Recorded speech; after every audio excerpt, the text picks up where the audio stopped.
पग पग सूरा देवड़ी पग पग सतियां दान, डग बरता मने मन देव डर पे, ओ है रंग भरो राजस्थान। राजस्थान जहाँ की धरती पर पांव रखते हुए भी डर लगता है कि कहीं किसी सूरमा की देवली ना हो, जिन्होंने अपनी मातृभूमि की रक्षा के लिए अपने प्राण न्यौछावर किए।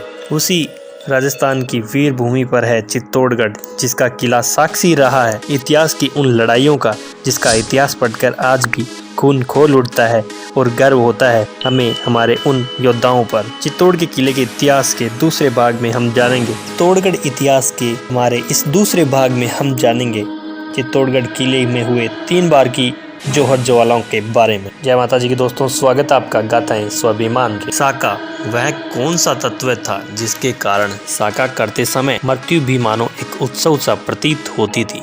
इस पर प्रश्न महाराणा 76 वर्षों का धर्मयुद्ध पुस्तक के लेखक डॉक्टर ओमेंद्र रत्नू बताते हैं, जो व्यक्ति या समाज स्वतंत्र रहने के लिए स्वयं की बलि देने को स्वीकार कर लेता है, वह भय से मुक्त हो जाता है। उसकी चेतना भौतिक जगत के नियमों का अतिक्रमण करके मुक्त हो जाती है।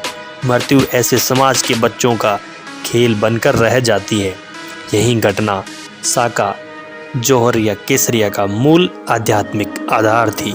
चित्तौड़ के हमारे महिमाशाली पूर्वज अपने गौरवशाली जीवन तथा उससे भी गौरवशाली मृत्यु के द्वारा हमें समझा गए हैं कि स्वतंत्रता और आत्मसम्मान जीवन से कहीं अधिक मूल्यवान है। आत्मसम्मान की रक्षा में बर्बरता के प्रति अस्वीकार की हट के सम्मुख जीवन संबंध, करुणा, प्रेम, ममता सब गौण व निरर्थक हो गया था। हमारे इन अभूत पूर्वजों से जो क्रूरतम शक्तियां भी छीन नहीं सकती थी, वह था आत्मगौरव।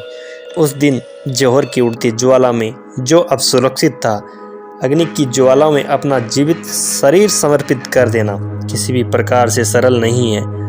काल व वार्धक्य से एक दिन जो शरीर चूक ही जाना था, हिंदू वीरांगनाओं ने उस दिन स्वेच्छा से राख कर दिया था। चित्तौड़ का पहला साका, या फिर कहें कि यह चित्तौड़ का पहला जौहर जो विश्व प्रसिद्ध है। रानियों ने अपनी पवित्रता की रक्षार्थ जय जय जय हर का नारा लगाते हुए सामूहिक रूप से धधकती आग के हवाले हो गई।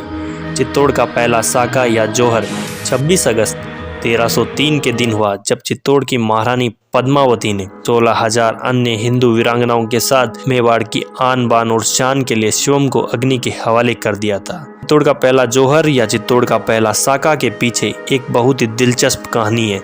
एक ऐसी कहानी जो महारानी पद्मिनी की वीरता और त्याग को दर्शाती है, वहीं दूसरी तरफ राजा रतन सिंह के साथ गोरा बादल की वीरता के गुणगान भी करती है। चित्तौड़ का दूसरा साका विक्रमादित्य राणा सांगा और कर्णावती के पुत्र थे। इनके शासनकाल में 1534 ईस्वी में गुजरात के शासक बहादुर शाह ने चित्तौड़ पर आक्रमण किया। चित्तौड़ की रक्षा हेतु कर्मावती ने हुमायूं के पास राखी भेजकर सहायता मांगी, परंतु समय पर सहायता नहीं मिल पाने के कारण कर्मावती ने अपने दोनों पुत्र विक्रमादित्य और उदय सिंह को मायके बूंदी भेजकर चित्तौड़ की रक्षा का भार देवलिया के ठाकुर बाघ सिंह को सौंप दिया था। बाघ सिंह ने शाही राजचिन्ह धारण कर बहादुर शाह का सामना किया। उनके वीर गति प्राप्त होने पर कर्णावती ने 1300 महिलाओं के साथ जौहर कर लिया। यह घटना चित्तौड़ का दूसरा साका के नाम से जानी जाती है। चित्तौड़ का तीसरा साका 24 फरवरी 1568 को, जब राजपूतों ने केसरिया बाना धारण कर मुगलों से युद्ध किया, जिसमें जयमल ने लालाजी राठौड़ के कंधों पर बैठकर युद्ध किया और वीर गति को प्राप्त हुए। लालाजी राठौड़ और फत्ता सिसोदिया भी लड़ते हुए मारे गए। फत्ता की पत्नी फूल कंवर के नेतृत्व में महिलाओं ने जौहर किया, जो चित्तौड़ का तीसरा साका कहलाता है। इतिहास की ऐसी रोचक घटनाओं को जानने के लिए मेरे चैनल को सब्सक्राइब कीजिए, वीडियो को लाइक एंड शेयर करना ना भूलें।